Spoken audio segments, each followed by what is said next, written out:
हमें क्या करना चाहिए था, आप थी शायद, या जो भी आपके अलावा और भी टीचर्स जा रही हैं, हम लोग जाते तो हैं, पढ़ाते तो हैं, मगर हम ये नहीं देखते इसका जो फायदा बच्चों को मिलना चाहिए मिल पा रहा है नहीं मिल पा रहा।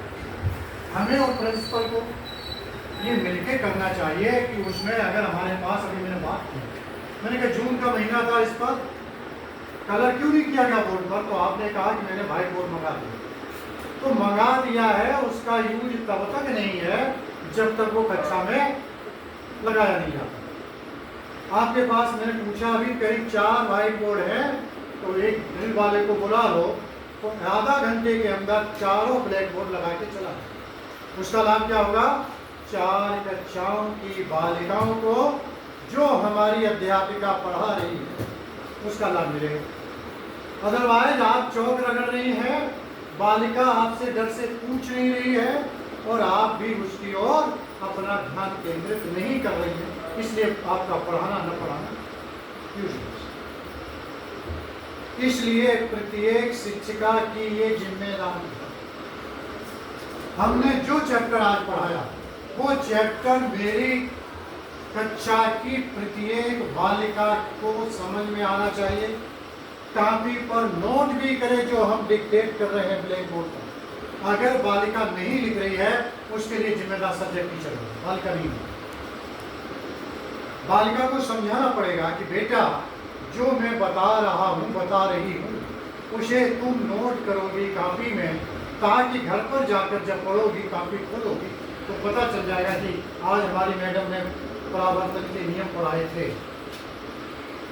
उसको रिसाइट हो जाए। जब तक ये कवायद आप नहीं। दूसरी, मैंने देखा कि कच्छ सब आपके गंदे पड़े हुए। अब आप पहला दिन अगर जुलाई का विद्यालय खुला था, सभी की जिम्मेदारियां थी, क्या आप अपने घर में झाड़ू नहीं लगाते? क्या घर की निगरानी नहीं करती? क्या घर में सामान अस्त व्यस्त पड़ा है तो आप जाके ठीक नहीं करती हैं? सब देखती हैं। इसी तरह से प्रत्येक कक्षा अध्यापिका की ये जिम्मेदारी है कि जो कक्षा की, जिस कक्षा की वो प्रधानाध्यापिका है, वो वहाँ की एज ए प्रधानाध्यापिका काम करेगी, कक्षा अध्यापिका होती है।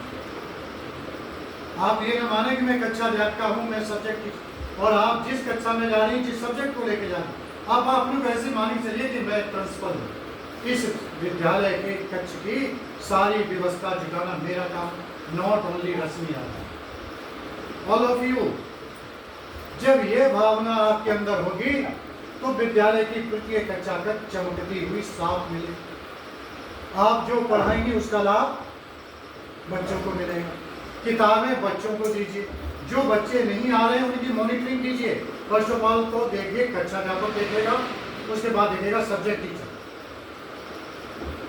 कक्षा अध्यापक ये देखेगा ये मेरी बालिका 10 दिन से क्यों नहीं आई, 20 दिन से क्यों नहीं आई।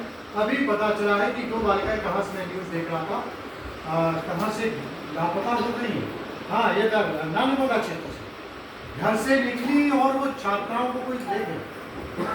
अब आप उसका यहाँ नाम लिख रही हो, आपको पता, इसलिए पता कीजिए कि ये बालिका, अगर कहीं बालिका गुम होती है तो उसमें आपसे भी ये गुमशुदगी जब चालू होगी तो कक्षा अध्यापक, सब्जेक्ट टीचर, प्रिंसिपल से पूछा जाएगा क्या ये बालिका इस तारीख को कक्षा में उपस्थित थी कि नहीं थी।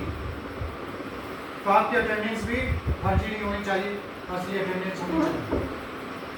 कैमरे लगे हैं आपके विद्यालय में, लगवा दीजिए कैमरे। चूंकि बहुत सेंसिटिव, गर्ल्स इंटर कॉलेज बहुत सेंसिटिव होता है कई मायने। प्रत्येक अध्यापिका की आज से जिम्मेदारी है, अपने अंदर जगह लीजिए अपना अध्यापिका को। आप एक टीचर है, आप केवल टीचर ही नहीं, you are the principal of this school. अगर ये भावना लेके चलेंगे तो इस विद्यालय में कोई कमी नहीं होगी, और जो कमी होगी मिल बांट के आपस में बताएंगे, प्रिंसिपल को बताएंगे, समाधान भी आपके पास है। ऐसी कोई समस्या आज दुनिया में पैदा नहीं हुई जिसका समाधान न हो। है कोई समस्या है? वो बताइए, आसरा वाले बताएं। कोई समस्या दुनिया में आज तक ऐसी पैदा नहीं जिसका समाधान न हो। समस्या बाद में पैदा होती है, समाधान पहले आ जाता है। अगर नहीं है तो हमने चिंतन नहीं किया। आज जैसे मैं कह रहा हूँ, मैंने कक्षा को देखा, जितनी अध्यापिकाएं उस कक्षा में पढ़ाने गई, क्या सभी अध्यापिकाओं ने देखा होता? आज से पहले आप कौन अध्यापिका पढ़ा रही थी? मैं क्या खड़ी हो जा, खड़ी हो जा। आप थी, आपने नहीं देखा तो उसमें कितना कूड़ा पड़ा। ये कूड़ा साफ कराने की भी जिम्मेदारी आपसे। आप सब देखेंगे, मिलके काम करेंगे और इस विद्यालय को ऐसे ऐसे मान के चलेंगे जैसे हमारा घर है। आपके घर में गंदगी नहीं होती है, उस विद्यालय में गंदगी क्यों होगी? और होगी तो उसका समाधान भी आप करेंगे। सब्जेक्ट आप पढ़ाएंगे, सब्जेक्ट को पढ़ाएंगे नहीं, सिलेबस जो आपको दिया गया है टाइमली उसे पूरा करेंगे और पूरा करने के बाद उसे रिसाइट भी करेंगे। दूसरे दिन की गतिविधि प्रारंभ करने से पहले पूछिए, बेटा कल मैंने आपको क्या पढ़ाया? उसमें कितनी बालिकाएं बता पाएंगी कि मैडम आपने कल ये पढ़ाया? अगर एक बालिका ने बता दिया तो कक्षा में सारी बालिकाओं के अंदर कल वाली जो रील की रिफ्लेक्ट हो जाएगी, और जब वो रील रिफ्लेक्ट होगी तो सारी बालिकाएं वहीं से आपके सब्जेक्ट को पकड़ लेंगी। तो ये अगर गतिविधि कल से करेंगे ना, आप करेंगे ना। और यदि आपकी कोई, मैं बहुत शॉर्ट में बात करूंगा क्योंकि टाइम मेरे पास भी, अगर आपकी कोई समस्या तो आप बताइए कि आपकी समस्या है। मगर इस विद्यालय को उच्च स्तर पर पहुंचाना, बालिकाओं का रिजल्ट सुधारना, प्रिंसिपल से whole of the staff is responsible. ठीक है।